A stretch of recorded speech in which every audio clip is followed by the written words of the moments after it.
Ti devo assolutamente raccontare questa. Allora, ieri mattina non trovavo le chiavi della macchina, cosa che succede abbastanza spesso in realtà. Le ho cercate ovunque, persino nel frigorifero, ma niente, mistero.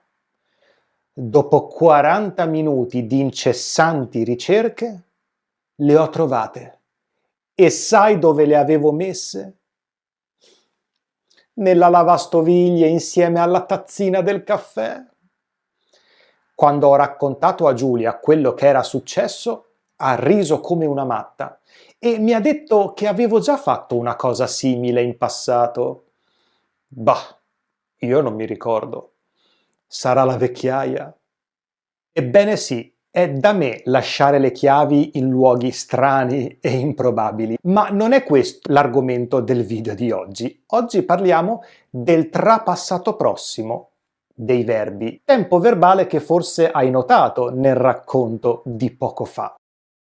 Per questo video ho preparato un documento PDF completo con tutta la spiegazione dell'argomento di oggi. Clicca sul link nella descrizione di questo video per ricevere subito il documento PDF con la spiegazione teorica e tutti gli esempi che faremo insieme. Prima di concentrarci sulla sua formazione, vediamo il suo uso. Perché usiamo il trapassato prossimo in italiano? Dopo 40 minuti le ho trovate. E sai dove le avevo messe? Qui abbiamo un verbo al passato prossimo. Le ho trovate. Questo è il nostro punto di osservazione. È il momento nel passato a cui ci riferiamo, il momento in cui le ho trovate. E poi abbiamo un'altra azione. Sai dove le avevo messe? L'azione di mettere, le avevo messe, è precedente al nostro punto di osservazione, al momento in cui le ho trovate. Per questo si chiama trapassato prossimo. Le ho trovate e prima le avevo messe nella lavastoviglie. Ritroviamo il suo uso anche in altre frasi del racconto. Quando ho raccontato a Giulia, punto di osservazione, quello che era successo prima, Giulia ha riso e torniamo al punto di osservazione, passato prossimo. Giulia mi ha detto che avevo fatto una cosa simile in passato. In passato. Quindi il trapassato prossimo indica un'azione che è precedente a un'altra azione nel passato, che è il nostro riferimento, il nostro punto di osservazione.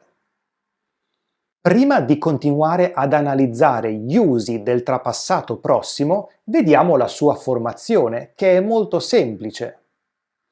È un tempo composto, quindi c'è l'ausiliare e il participio passato del verbo, ma l'ausiliare essere o avere è all'imperfetto. Le avevo messe nella lavastoviglie. Ho raccontato a Giulia quello che era successo. Avevo già fatto una cosa simile in passato. Imperfetto di essere o avere più il participio passato. Negli esempi che abbiamo visto fino ad adesso, l'azione passata di riferimento può essere al passato prossimo o all'imperfetto o al passato remoto, per esempio. Luisa è arrivata in ritardo perché si era svegliata tardi prima. Passato prossimo, trapassato prossimo. Maurizio non parlava perché aveva litigato con sua moglie.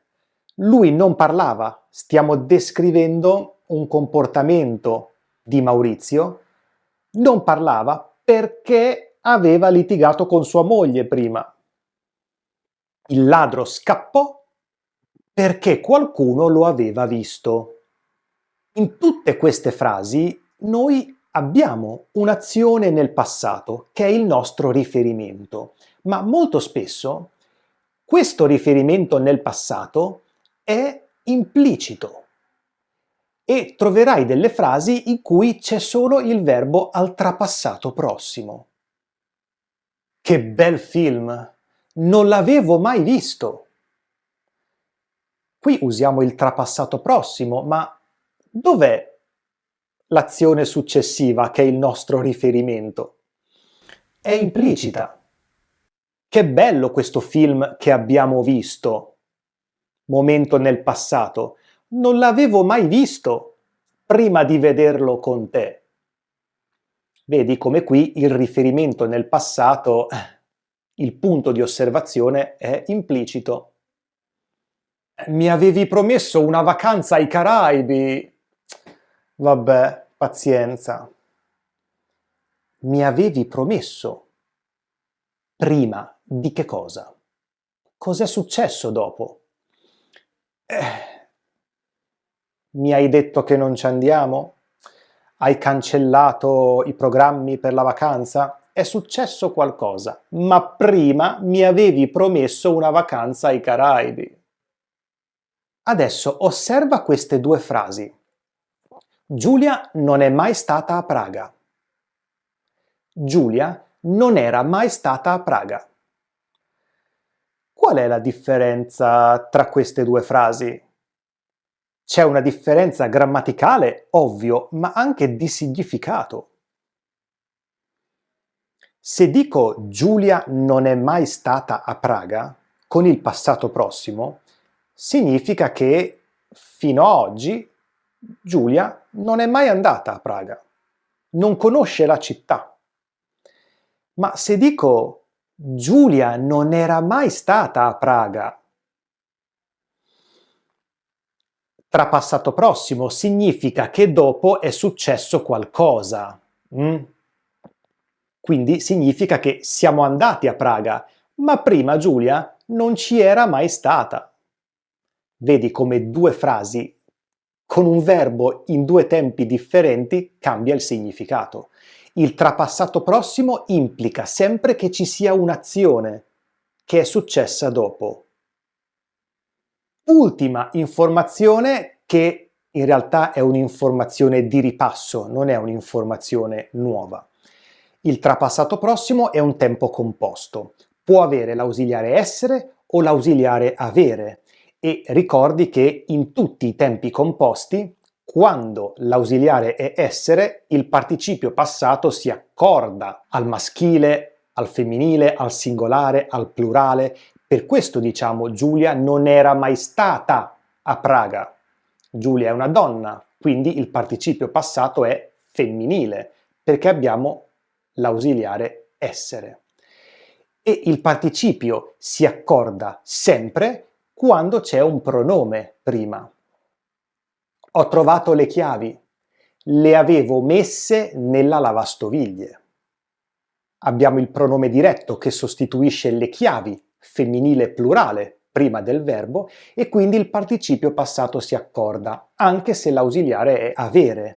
Le avevo messe. Basta! Le informazioni importanti di questo video quindi riguardano l'uso del trapassato prossimo. Abbiamo sempre un punto di riferimento nel passato e l'azione precedente è al trapassato prossimo.